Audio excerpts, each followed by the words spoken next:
treinadores, sejam muito bem-vindos ao podcast Corpo e Combate.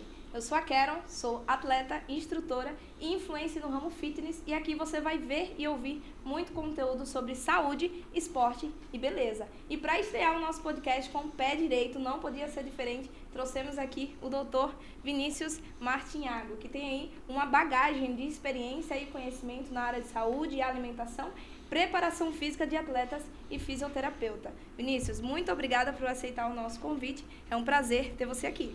Eu agradeço pelo convite também, né? É um prazer estar podendo compartilhar informações aqui e trazer acesso a informações, né? A gente debater alguns saúdes, falando de saúde e performance. Maravilha.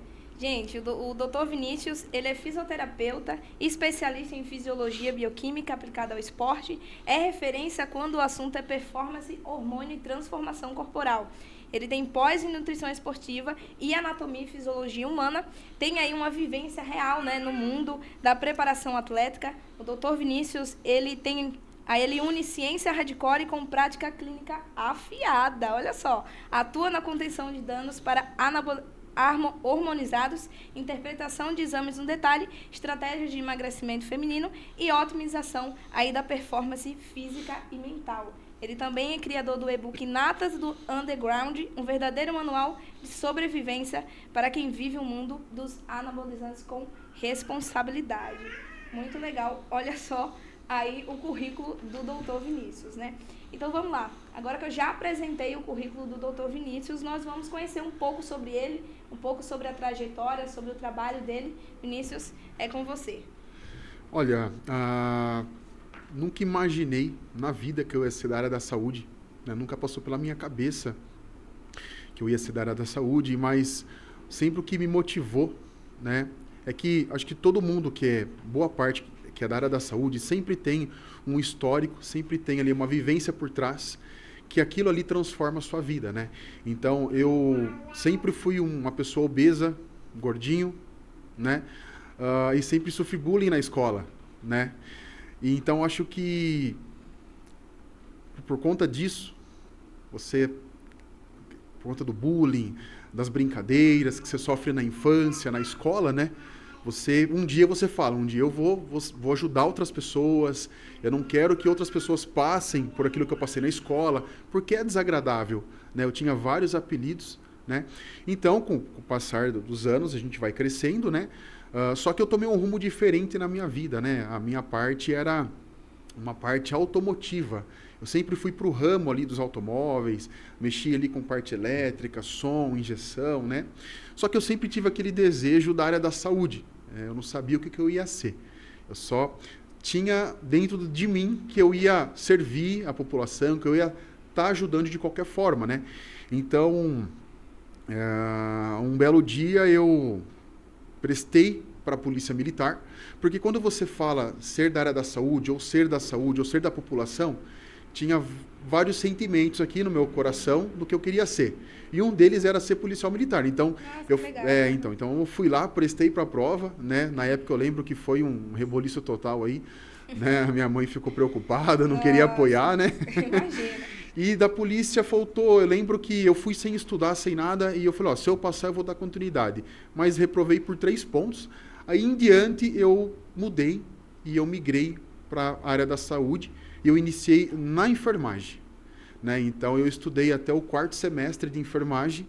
Ali, faltando para o último ano, eu mudei para fisioterapia, né? E desde então a gente não parou de estudar aí, né? Hoje, fisioterapeuta esportivo, pós-graduado em nutrição esportiva, né? Fisiologia, bioquímica humana, e a gente vai aperfeiçoando cada vez mais. E hoje você também atua como preparador físico, né? Isso.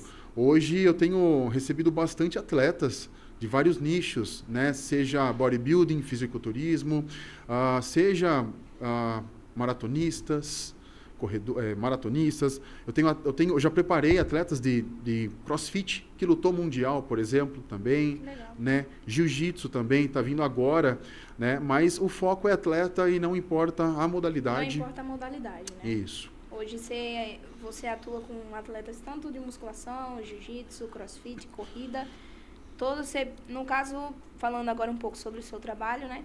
você monta ali uma estratégia dependendo ali da modalidade que o atleta ele esteja. Exatamente. Isso, eu acho que cada atleta tem uma modalidade diferente. É isso? Isso. Então, existe, igual você falou, cada atleta é uma necessidade e é uma situação diferente para poder trabalhar.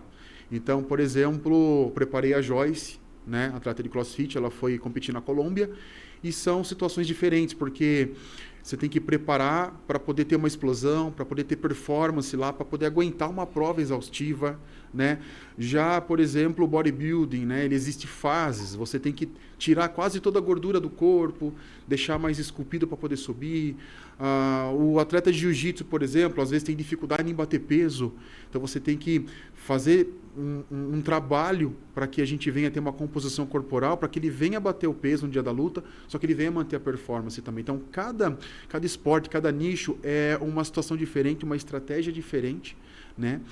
Mas, no modo geral, assim, para mim, não muda. Esporte é esporte, Não, esporte é esporte. Missão dada é missão cumprida, vai ter que depredar, a gente depreda, tem que bater, a gente bate peso, tem que performar no dia da prova, vamos performar, então...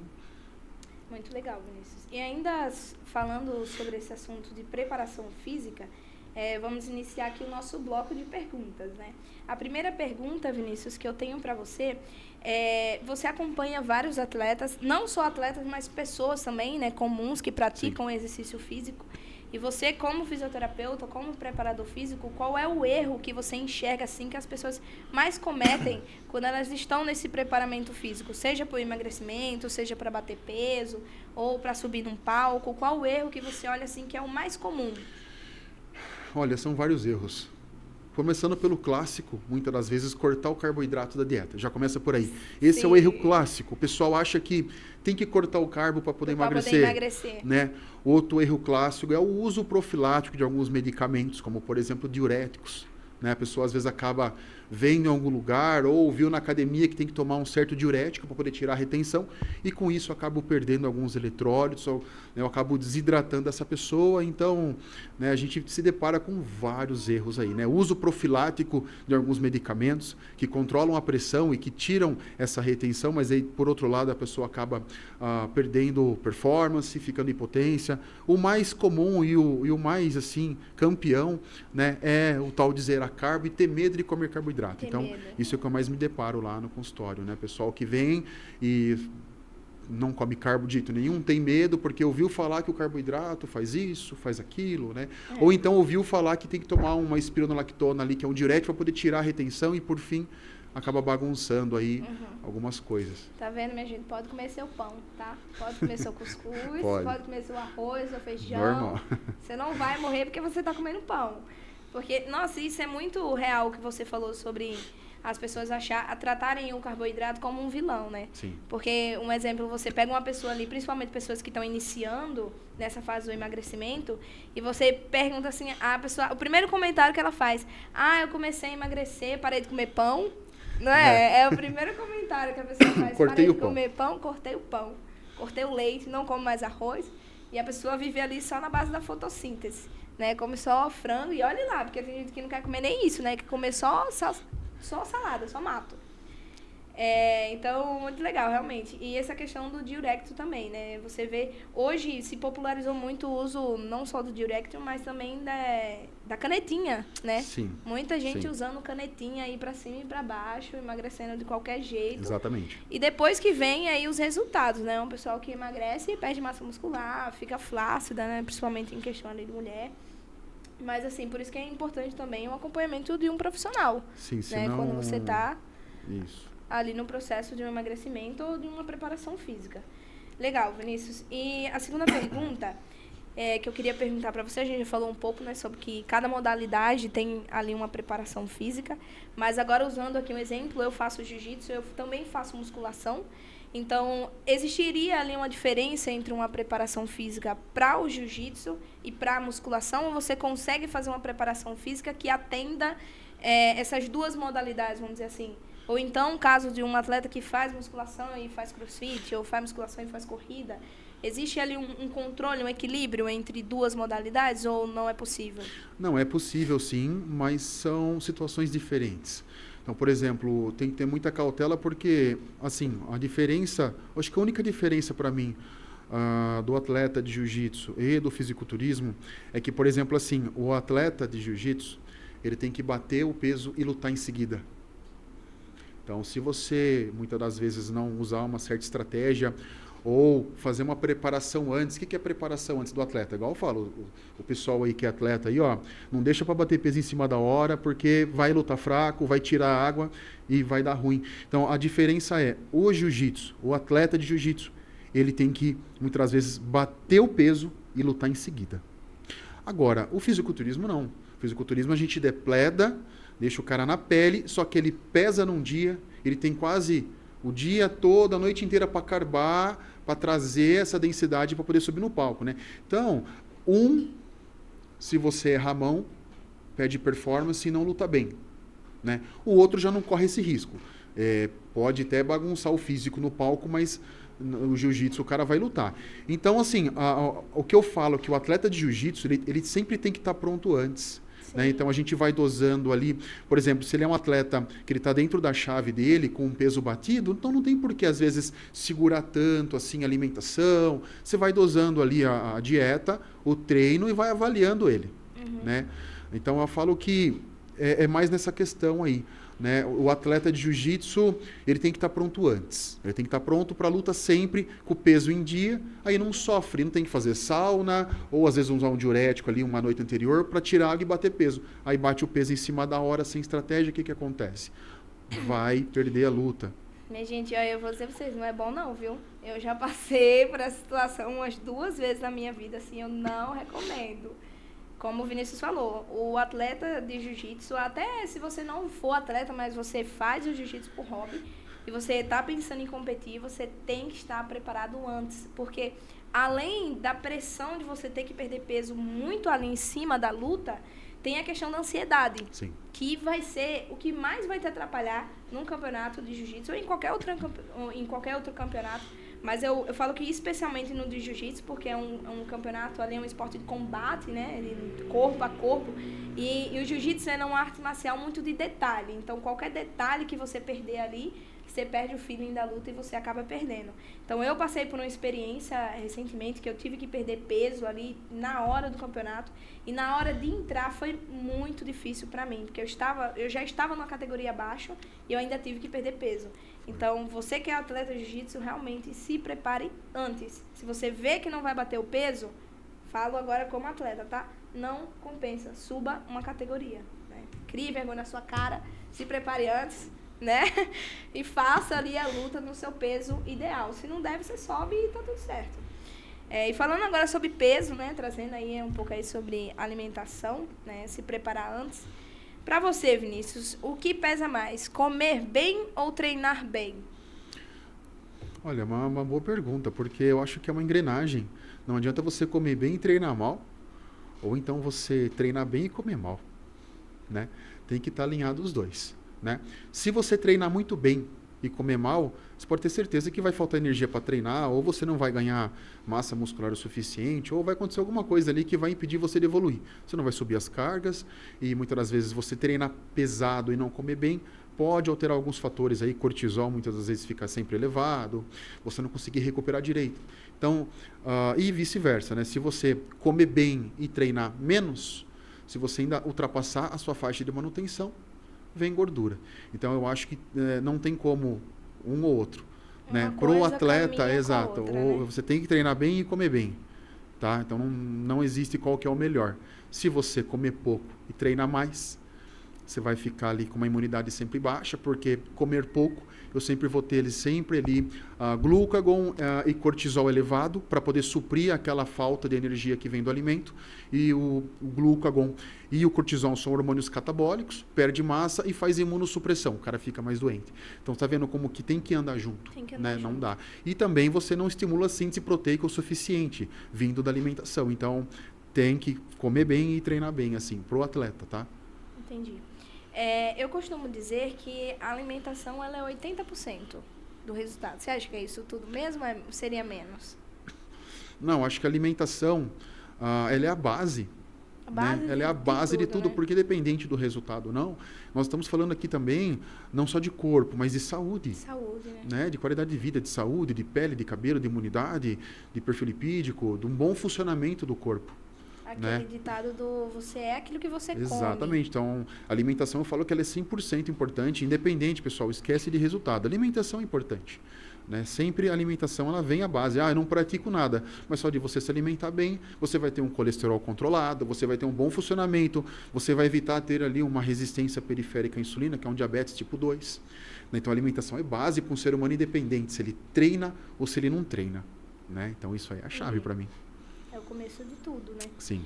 E falando mais sobre essa questão de alimentação, eu vou fazer uma pergunta para você nessa parte ali de suplementação. Certo. Quais são ali os suplementos que você considera realmente eficazes? Porque hoje no mercado, quando a gente fala sobre o mercado fitness, polêmico, essa aqui é polêmica. Vixe. Hoje, quando a gente fala sobre dentro ali do mercado fitness, a gente sabe que vende suplemento até para crescer pelo em ovo.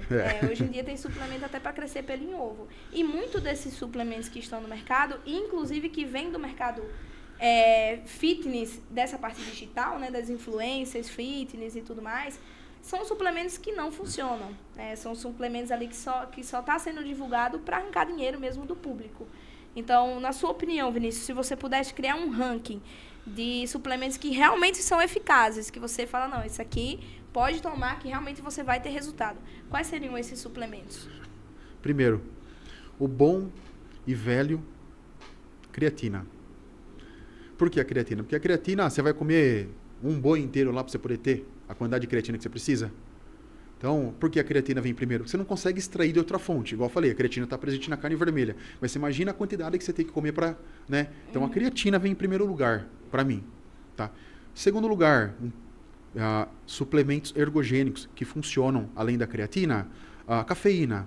A boa e velha cafeína. Nossa, eu amo cafeína. Tá? A boa e velha cafeína, Então eu falo, seja em cápsula ou aquele bom café expresso, porque além de você ter a cafeína, você tem uma fonte ali de fitoquímicos, antioxidante, que é bem melhor que a cúrcuma, Depois entra a betalanina, que é excelente para alta performance, para endurance, principalmente quem faz ali corrida, esporte de alta duração, E depois vem o whey protein. Por que o whey protein? Por que eu não coloquei em primeira, pessoal? Porque ainda você consegue bater a proteína de forma sólida ali. Você consegue comer o ovo, o frango e tal. Então, se você tiver dinheiro só para um ou dois, sempre a creatina em primeiro lugar. Tá? Então, para mim, o ranking seria creatina, cafeína, beta-alanina e whey protein. Esses são, assim, suplementos que de fato funcionam. Tá parecendo muito com o meu ranking. O meu ranking, eu vou explicar para vocês qual é o meu ranking. O meu ranking, em primeiro lugar, é a creatina. Porque eu acho que foi o suplemento que eu mais vi diferença desde o primeiro dia que eu comecei a tomar, Eu tomo creatina já faz muito tempo, mas eu parei um tempo de tomar, depois voltei. Hoje eu tomo todos os dias. Então, o meu primeiro lugar no ranking é a creatina. O segundo é o whey. Por que é o whey? Eu vou explicar. Porque eu achei ele muito prático. Sim.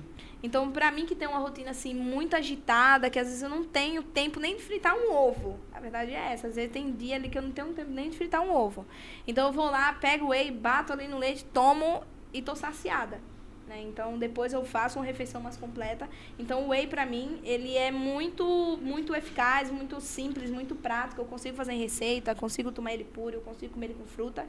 Então ele tá ali no segundo lugar do meu ranking. O terceiro, a cafeína. Nossa, a cafeína, eu passei um tempo sem cafeína. Gente, pensa no sofrimento. Parece que você perde a vontade de viver, Então, assim, eu acordo, sempre tomo uma cápsula de cafeína de manhã, porque eu não gosto de café. Eu queria gostar de café só para poder tomar café. Nesse caso, dá pra... Entendeu? Só para poder tomar café mesmo, mas como eu não gosto de café, eu não suporto o café, então eu tomo a cafeína de manhã. E em quarto lugar, eu tenho a glutamina. Eu nunca tomei a... Qual foi a outra? A beta-alanina? A beta-alanina, eu nunca tomei.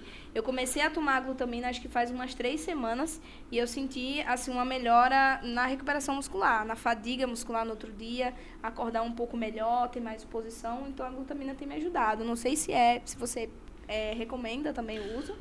Tá. Olha, a glutamina é polêmico também. É polêmico também? Não vai falar que eu tô tomando errado, hein? É polêmico, porque assim, se a gente for falar, nós temos ali aminoácidos essenciais e não essenciais.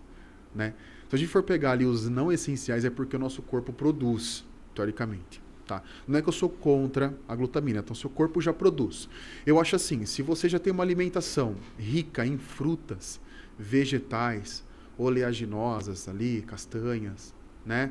Feijão, muitas vezes você não precisa gastar com a glutamina, você investe numa creatina nessa situação, né?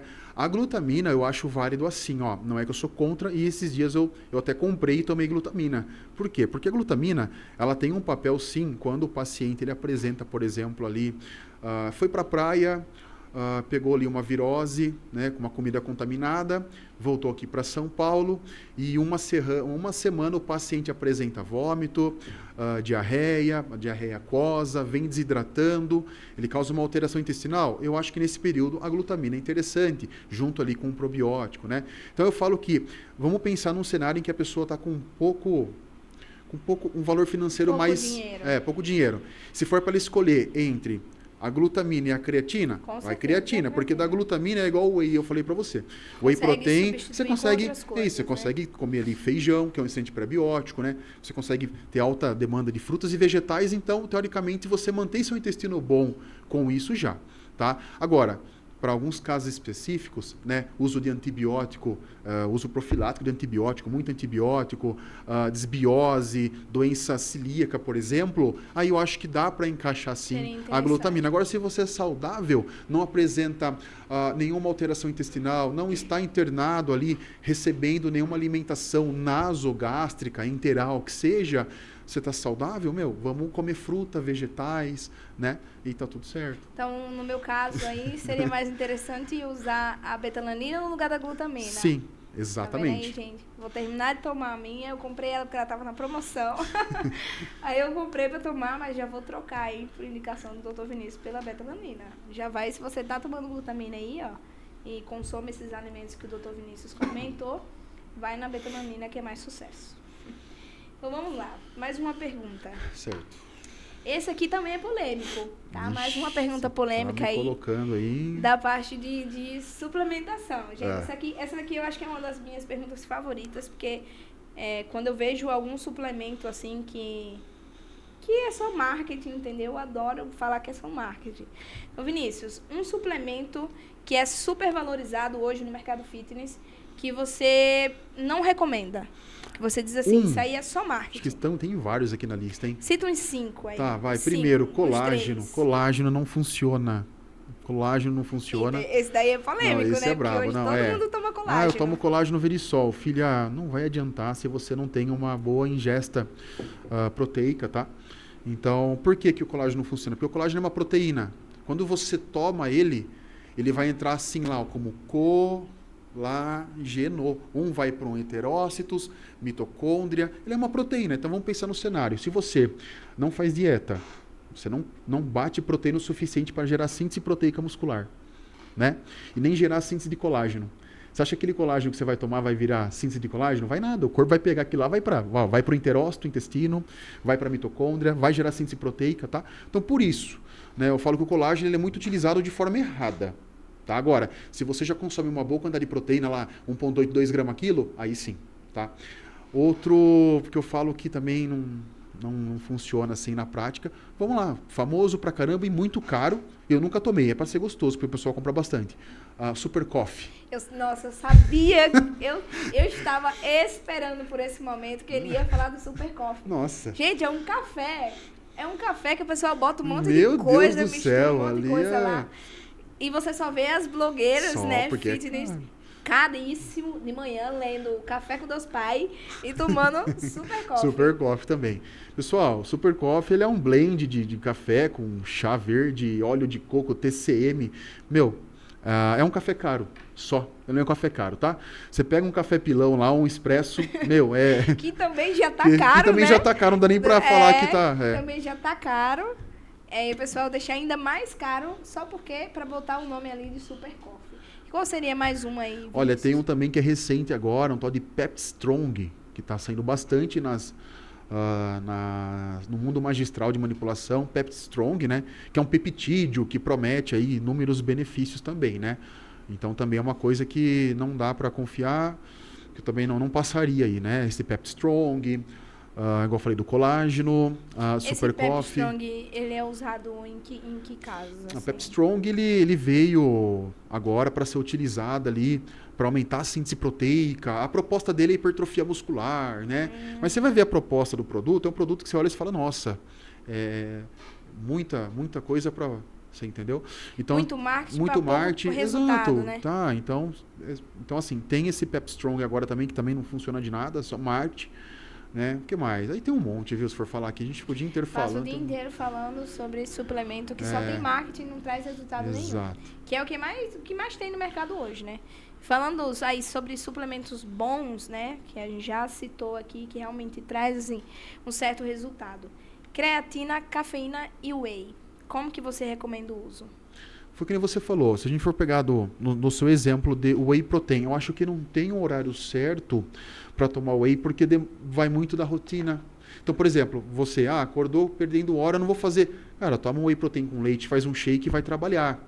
Você entendeu? Ou então a pessoa sai da hora do almoço, vai para academia correndo e quer algo prático, toma ali uma proteína pós-treino. Então, acho que não tem um horário certo, desde que você coloque numa necessidade ali como um complemento do lanche da tarde, ou pós-treino, Vini, eu vou treinar e eu não consigo comer nada sólido, tem que ser algo líquido rápido, whey protein, ou no café da manhã, né? Então, a creatina também, eu sempre falo para os meus pacientes que pode tomar qualquer horário, né? Pode tomar ao acordar, pós-treino, pré-treino, como foi melhor. Tem um pessoal que acha que a creatina é pré-treino. O pessoal que toma pré-treino, mas na verdade ela é acumulativa, ela aumenta os estoques, né? Tomar todos os dias. Né? Tem alguns estudos que estão saindo agora, falando bastante aí no meio, para tomar junto com carboidrato. Pode tomar junto com whey protein pós-treino também, né? Não tem problema. Eu tomo junto com whey. Misturo tudo lá, bato e seja o que Deus quiser. E sobre a cafeína, como que você recomenda o uso? Cafeína depende aí. A gente está falando com muitas pessoas que estão assistindo aqui esse podcast. Nós temos, por exemplo, pessoas que precisam tomar cafeína para estudar, ou precisam para trabalhar, ou precisam para ir treinar, né? Então, por exemplo, mas aí varia a dose. Então, vai usar para treinar? Sempre utiliza meia hora antes do treino, né? Mas não tenta tomar ali, estourando até das 17 horas para baixo, né? Para não atrapalhar no sono, né? Então, você pode utilizar meia hora pré-treino, a cafeína, você pode utilizar para iniciar o dia, como um nootrópico, 100 miligramas ali para você poder acordar e ter uma produtividade. Você teve uma noite mal dormida, ou você precisa passar num concurso. Eu tenho inclusive, policial militar lá comigo, que está fazendo concurso para poder sempre subir a graduação. E eu coloco cafeína para acordar, cafeína para poder estudar, para melhorar mais essa questão nootrópica, né? Então, depende da necessidade. Né, você coloca ali para acordar, para estudar ou pré-treino, aí também varia a dose, tá? Eu consumo cafeína todos os dias e eu tomo sempre de manhã, né? De manhã cedo. E eu vejo assim que é aquilo que você falou, às vezes uma noite mal dormida, né? Ali uma preparação de um treino, algo que dê um pouco mais de disposição para você continuar ali o dia, né? Às vezes você vai ter um dia muito corrido, muito cansativo. E a cafeína, por exemplo, ela me ajuda bastante. Inclusive, eu tomei hoje. Amo cafeína. Gostaria muito de tomar café, mas não é o meu caso. Tem que ir na cápsula mesmo. E falando aqui um pouco sobre treino, Vinícius. Tá. Tem dois assuntos que eu queria trazer aqui, que é uma curiosidade pessoal minha. Eu tenho um exemplo aqui no meu caso, né? Eu tenho uma rotina de treinos muito puxada. Eu treino domingo a domingo, faço cardio todos os dias, treino jiu-jitsu, faço musculação. Faço corda também, enfim, são muitos treinos e eu acabo tendo certa dificuldade, acredito que seja uma dificuldade do público aí também, na questão de recuperação muscular. Então, no seu caso, qual é a técnica, quais são as técnicas que você mais usa nessa questão para recuperação muscular? Olha, se a gente for falar de recuperação, né, eu acho que engloba, é uma junção de vários tópicos. Por exemplo, para mim ter uma boa recuperação de um paciente ali, de um atleta que treina, faz cardio, primeiramente, eu tenho que ter uma dieta ajustada e balanceada para aquilo, uma quantidade boa de carboidrato e boa de proteína para gerar síntese proteica muscular. Segundo ponto, esse atleta ele tem que entender que ele precisa descansar, sabe? O que eu vou falar aqui é o básico, tá, pessoal? Não tem nada de... Né? É o básico, você sempre ter uma alimentação ajustada para o aporte que você está no momento. A Karen, por exemplo, vamos supor que a Karen ela é a atleta de jiu-jitsu, né? Vamos supor que ela faz 3 treinos de manhã, 3 horas de treino de jiu-jitsu e à noite ela vai treinar. Então, eu tenho que ter um bom aporte calórico para fornecer energia, para evitar ao máximo com que o cortisol sempre eleva. Eu vou modulando o cortisol com as alimentações, porque eu já tenho uma sinalização inflamatória muito grande vindo do treino de luta junto com o treino de musculação, né? Então, eu tendo ali uma alimentação ajustada, eu modulo o cortisol.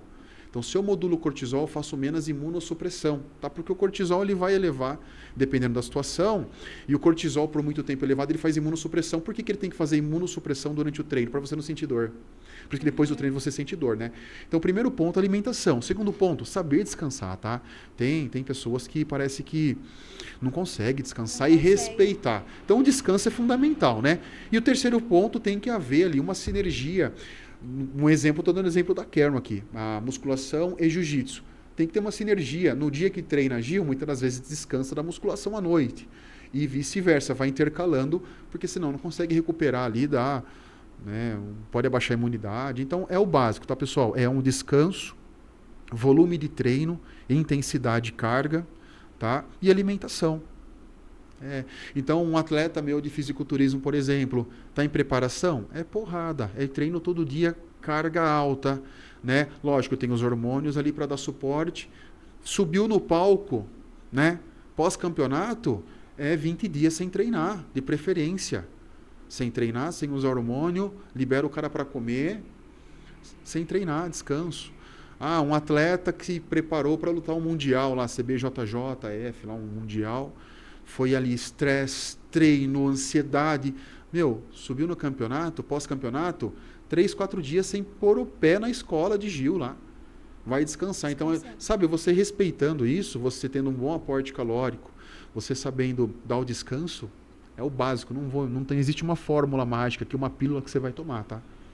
Muito interessante isso da questão do fisiculturismo. Eu não sabia que ficava aí, que o indicado era ficar uns 20 dias sem treino. É o certo, porque imagina, nós temos o período de off-season, né, que o atleta come lá, dependendo do atleta, 7, 8 mil calorias. Tem atleta que come até 10 mil calorias num dia. Meu Deus! Né? Treino pesado, leg com mais de 1 tonelada, aquela loucura. Né? Aí depois entra o pré-contest. Eu vou tirando o carboidrato, vai depletando para tirar a gordura, treino pesado e mais hormônio ainda.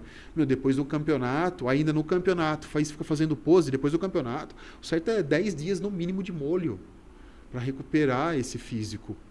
Né? Então, no fisiculturismo, eu falo para os atletas aí, depois do campeonato, 10 dias sem pisar na academia. No máximo, um cardiozinho de leve para não ficar louco, porque esse pessoal, se ficar em casa, fica doente. Fica doido, né? Eu falo por mim, eu sou assim também. Se eu passar muitos dias assim sem treinar, eu já começo a ansiedade bater, né? Aquele desespero, preciso treinar.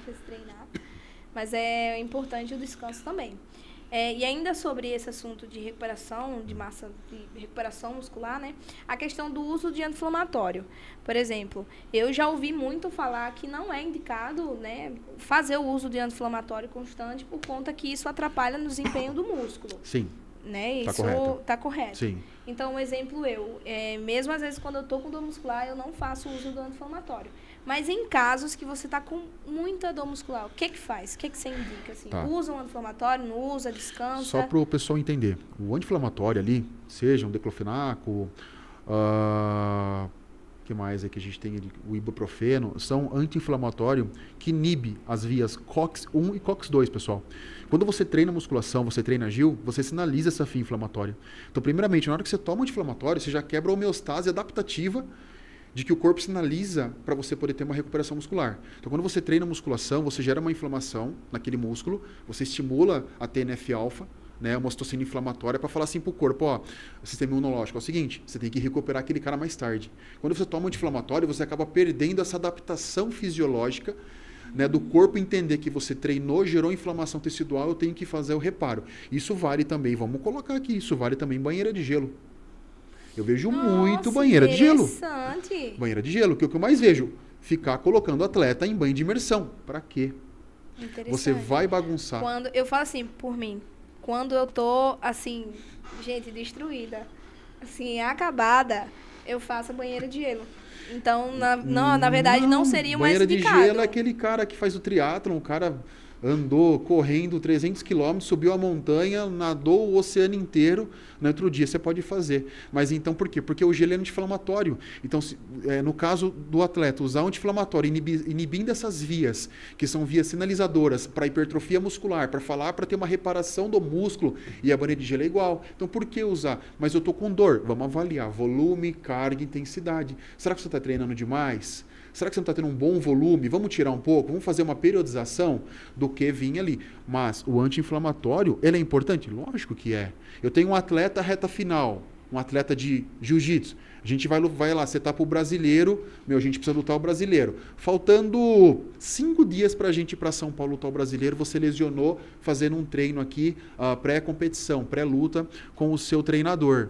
E aí, a gente vai desistir ou a gente fala assim, vamos tentar? Vamos colocar um anti-inflamatório para mascarar aquilo lá, para a gente poder lutar? Então, depende do momento. Ele não é ruim, tem que saber usar. Tem que saber né? usar. Então, às vezes, para a gente não perder uma luta, a gente coloca um anti-inflamatório ali. Agora, eu estou com dor, opa, peraí, por que eu não estou recuperando? Será que eu estou dormindo bem? Será que eu estou comendo bem? Qual que é o volume do treino?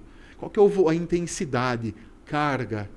Você entendeu? Então, assim, se ficar colocando anti-inflamatório, inibindo as vias COX-1 e COX-2, o corpo fala, caramba, será que eu vou parar de... Lesionou lá, eu não vou fazer a hipertrofia, a reparação daquele local, né? Então, você acaba alterando o sistema imunológico.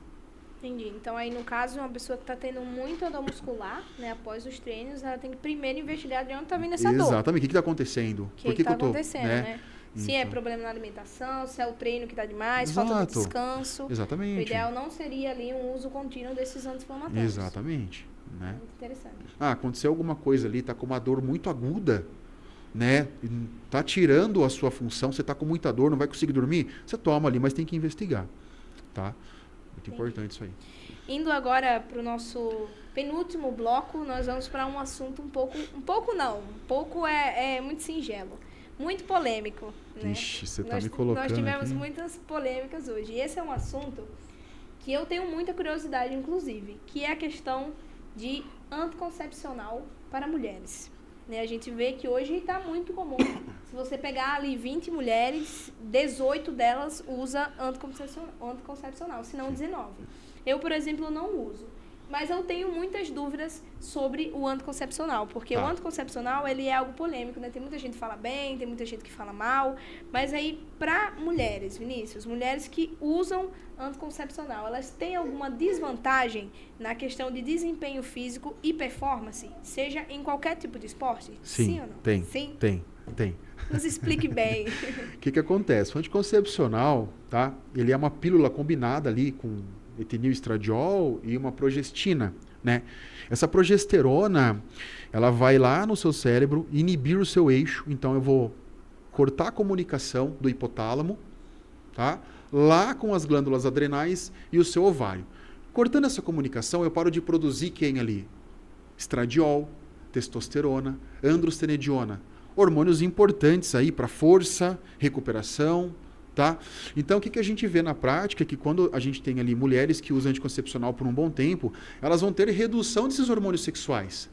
Elas vão ter ali um desligamento ovariano. Eu paro de produzir estradiol, que é importante para que o estradiol? O estradiol é importante para lubrificar as articulações, para trazer ali aquele pump no treino, aquela retenção na articulação, no músculo, né? O estradiol é importante para a densidade mineral óssea. O estradiol é importante para a recuperação muscular. O estradiol é importante para a proliferação dos mionúcleos satélites, onde os hormônios se ligam para promover hipertrofia muscular, né? Testosterona. Então é só a gente avaliar as mulheres que não tomam anticoncepcional. A gente não vê lá que cada fase, cada período é um comportamento, né? Então, por exemplo, eu tenho a fase ovulatória. A mulher está voando, ela está ovulando. Eu tenho o pico de estradiol e testosterona. Ela está naquela semana, está uma nave, né? O maridão, né? Aumenta a força, tem disposição, acorda bem, vai correr, né? Nossa, é a melhor fase do mundo. Quem dera, né? A gente pudesse o resto da vida só ovular. Seria maravilhoso. Né? Aí tem a fase folicular, né? E aí são várias fases. E tem uma fase que a mulher tem que elevar a progesterona para poder criar um endométrio, né? Para poder preparar o útero para ter. E naquela semana que ela está ali, né, com a progesterona mais alta, eu reduzo os hormônios sexuais, testosterona, androstenediona e estradiol. E a mulher fica mais para baixa. Então, as meninas, as mulheres estão entendendo o que eu estou falando aqui.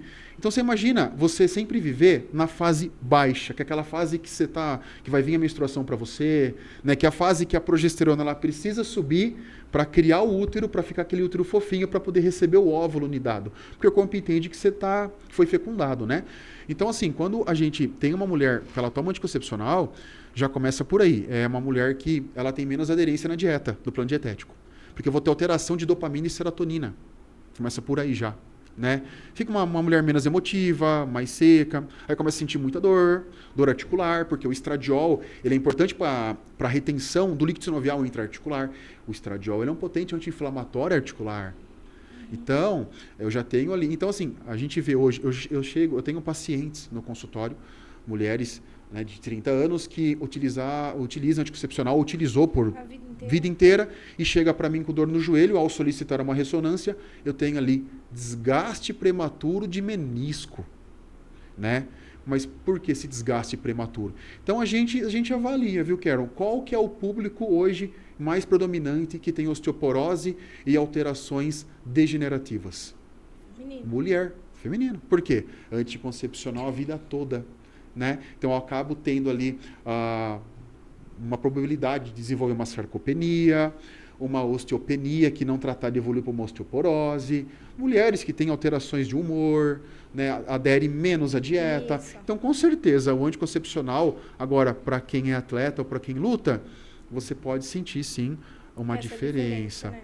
Eu vejo muito isso, assim, de amigas minhas, né, que usaram e usam anticoncepcional a vida inteira, por muitos anos, essa alteração de humor, né? Sim. Às vezes essa falta de disposição, falta de sensibilidade, exato, vamos dizer assim, né? E, assim, eu vejo entre as minhas amigas ali conversando, eu vejo que há muita diferença, assim, nessa questão do uso do anticoncepcional. E você já teve casos, Vinícius, de mulheres que pararam de usar o anticoncepcional e melhoraram o resultado, o rendimento, o desempenho? Sim, na verdade, o que eu mais recebo em consulta hoje é mulheres que querem parar com o uso de anticoncepcional, né? E é discrepante assim, é que na verdade, o que acontece? Leva um tempo, tá? As mulheres aí que estão me assistindo, as meninas que usam anticoncepcional, quando você tira, ou seja, o DIU de Mirena ou qualquer anticoncepcional oral, é uma adaptação de novo. Está tudo congelado ali. O hipotálamo está congelado, a hipófise está congelada, os ovários estão dormindo. Então, há uma fase adaptativa que a paciente fala, meu Deus, o que está acontecendo? Eu estou chorando, estou dando risada, eu não sei o que está acontecendo, calor, frio. É normal que o corpo vai adaptar de novo. Mas a primeira melhora que ela apresenta fala, a minha libido melhorou. Eu voltei a ter desejo em ter relação sexual. Né? Então começa por aí, da libido, da disposição. O humor melhora porque se eu tenho estradiol circulante, eu tenho mais serotonina vindo do estradiol. Você entendeu? Então, assim, há uma discrepância absurda na melhora da paciente em vários aspectos, seja sexual, disposição, força, né? E se você pudesse dar um conselho, Vinícius, para mulheres que querem parar o uso ou que querem iniciar o uso de anticoncepcional? Olha, o anticoncepcional, assim, eu acho válido mesmo para a mulher quando ela tem alguma alteração uterina, ou até mesmo ali uma endometriose, ou um fluxo intenso que não consegue regular esse fluxo acaba gerando uma anemia na paciente, ferropriva, paciente que tem ali até mesmo ovário policístico. Então, assim, de fato, o anticoncepcional para a mulher, na minha opinião, tá, ele só é válido quando a mulher apresenta alguma alteração patológica, né, no seu útero ali, e ele entra como um complemento para poder cessar alguma coisa, uma proliferação de um mioma, da endometriose, redução de um fluxo, uma TPM muito forte, né? Só que daí, hoje nós temos vários hormônios que você pode utilizar para esse fim patológico e você não sentir tanto, igual a gestrinona, né? A gestrinona, ela já inibe o eixo da mulher, só que ela deixa a mulher bem até, né? E qual que é a outra pergunta? Você falou qual que é o meu conselho? Qual conselho você daria para quem está querendo iniciar o uso Ou ou parar o uso? Tá. Se você quer iniciar o uso do anticoncepcional, meu conselho é treine bastante, faça muita musculação, porque você vai ter uma fragilidade óssea com o passar do tempo, então o impacto da articulação na musculação gera alteração ali no metabolismo ósseo. Sempre fique de olho no estradiol, porque na verdade é o estradiol que zera. O estradiol zera, a testosterona zera, o SHBG aumenta, menos texto livre circulante, libido cai. Então, assim, se a gente for falar qual que é o conselho que eu dou, se a mulher que está assistindo aqui agora vai entrar com anticoncepcional, muitas vezes até para não ter uma gravidez indesejada, indesejada, nossa, falhou aqui. Sempre fique de olho ali, por exemplo, no estradiol, para você não ter um prejuízo no osso, nas articulações, né? Sempre ali, fique de olho para que também não venha perder qualidade de vida, porque vai acontecer com o tempo, você vai ficando indisposta, com o tempo você não vai sentir libido e não vai querer dificilmente ter relação sexual, né? Então até dá para iniciar um anticoncepcional, mas desde que você treine, faça atividade física, né? Cuide da alimentação. É um desafio a mais. É um desafio a mais. mais. Um desafio a mais. Né? Se eu pudesse dar um conselho, para a mulher que está querendo parar ou iniciar o uso, seria: se você só usa por questões de reprodução, Sim. use camisinha. Exato. Ou viva o celibato. Né? Ô glória, né? Porque vai ser a melhor coisa que você vai fazer. Use camisinha, preservativo, ou então viva o celibato. Sim.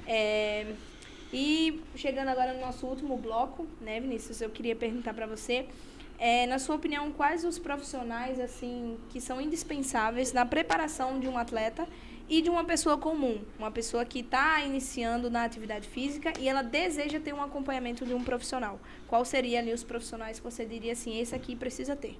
Tá, eu acho que saindo do pressuposto ali de um bodybuilding, do fisiculturismo, por exemplo, obviamente ele tem que ter um nutricionista ali, né? Muitas das vezes, se ele não sabe treinar, ele tem que ter um treinador. Então entra ali nutricionista, personal trainer, né? Se é um paciente ali do bodybuilding que vai usar hormônio, ele tem que ter um médico, principalmente cardiologista, tá bom? E são mais ou menos, acho que pro fisiculturismo entra essa questão ali, né? Seria ali o nutricionista, o preparador físico e um médico cardiologista. Lógico, tá? Não estou esquecendo dos meus colegas aí, que nós temos aí também, o pessoal aí da... Nossa, me deu um branco aqui agora. Da terapia. Psicólogos. Os psicólogos é muito importante, ainda mais reta final, tá? O uso de hormônio altera aí, né? Então o cara pode ficar mais agressivo. Então, se tiver como investir também numa terapia, é excelente, né? Então não importa se é atleta ou não atleta, né? Eu acho que existe essa equipe, né, multidisciplinar ali, que contém o médico, né?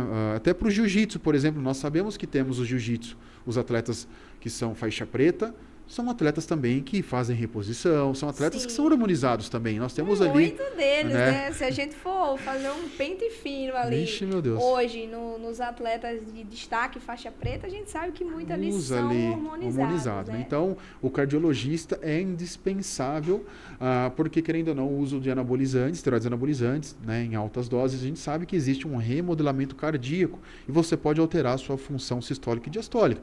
Então, eu falo que o médico, para alta performance e para os atletas, o cardiologista é indispensável, né? Assim como o nutricionista, o preparador físico, o psicólogo.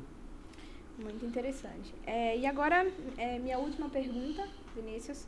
Eu queria saber aí de você como um profissional, você também como atleta, né? Eu sei que você faz musculação, você também já foi fisiculturista, já teve já me preparei, já preparou, mas né? não subi. Não subiu. Tá. Mas se preparou, né? Então, Sim. Qual seria o seu conselho para as pessoas que estão começando a mudar de vida, estão começando a se alimentar bem, estão começando a fazer uma atividade física, como o seu caso, né? Que você sofreu com obesidade aí, já sofreu bullying. Pessoas que vêm desse histórico, né? De uma vida não saudável e querem ingressar, né, nessa vida fitness, nessa vida saudável, nessa vida feliz. Qual seria aí o seu conselho? Meu conselho para você é o seguinte: você vai ter muita gente que vai desestimular você. Isso é fato. Quando você está num ambiente que você começa a mudar e as pessoas ao seu redor não têm a capacidade da força que você tem, né, da coragem que você tem, primeiramente as pessoas vão querer desestimular você. Vão querer falar, pra que isso daí? Para de comer esse batata doce com frango. Pra que treinar? Vamos tomar um chopp ali. Então, primeiramente, cara, foco. Primeiramente, as pessoas vão querer desestimular você, vão querer zombar de você, né? Mas, ó, tenha foco. Não dê ouvido para essas pessoas, tá? Cara, e vai, só vai. Não importa qual esporte é. Só vai, cara. Vai, faça aquilo, cuida da sua saúde, né? Lógico, performance é uma coisa, saúde é outra, tá? Mas dá para tentar conciliar os dois, sim. E é isso, você vai ter momentos ali que você vai querer desistir, você vai querer parar, né? Mas continua firme, porque o resultado não vem no amanhã. Ele vem conforme você vai se dedicando ali, tá? Então, o meu conselho é continue firme, não desista, não dê ouvido para pessoas que não construíram nada e quer tentar desestimular você, porque isso aí você vai ouvir de um monte. Tá? As pessoas vão tirar sarro de você, vai falar assim, mas para que você está fazendo isso daí? Isso aí não leva a nada, tá? Então, é isso que eu falo, esse é o conselho que eu dou para você. Só vai. Maravilha. E como que as pessoas podem entrar em contato com você? Onde que elas acompanham o teu trabalho? Qual é o seu perfil nas redes sociais? Fala um pouquinho aí. Hoje eu atuo lá em Santa Bárbara, né? Ali no Jardim São Francisco, Clínica Global Health. Vocês encontram no Instagram, Dr. Vinícius Martinhago, tá? Tem o meu perfil lá, tem aulas lá, né? E a gente atua com isso, atletas e não atletas. Eu pego bastante também, viu, Karen, contenção de danos. Eu pego muito atleta hipertenso, muito atleta agressivo, né? Muito atleta com sintomas neurológicos. Então, tudo que for aí contenção de danos, para trazer melhoras para esse atleta, a gente... E não atletas também, pessoas comuns aí, a gente atende, tá? Muito interessante. Então, pode fazer seus agradecimentos, Vinícius, que a gente está encerrando aqui o nosso podcast. Agradeço, né, você por ter concedido esse convite. Agradeço a minha esposa, a minha filha que está aqui. Mais alguém que você queira agradecer? Agradeço todo mundo que me apoiou, que me apoia na minha carreira. Agradeço aí o pessoal da Ultralabor, a doutora Maíra, Farmácia na Terra, né? E é isso aí. Então é isso. Muito obrigada pela sua audiência. Esse foi aí o nosso primeiro podcast do Corpo e Combate. É um prazer ter vocês aqui, Vinícius. Muito obrigada por aceitar o convite, tá? Ele aceitou aí de primeira mão. Foi um prazer ter você aqui. Muito conhecimento, muita experiência. Vou sair daqui com a minha malinha cheia, tá? Já vou trocar a minha glutamina pela betalanina. E muito obrigada, Vinícius. Muito obrigada a você. Semana que vem nós temos aí mais um episódio do Corpo Combate e eu conto com você aqui. Até a próxima.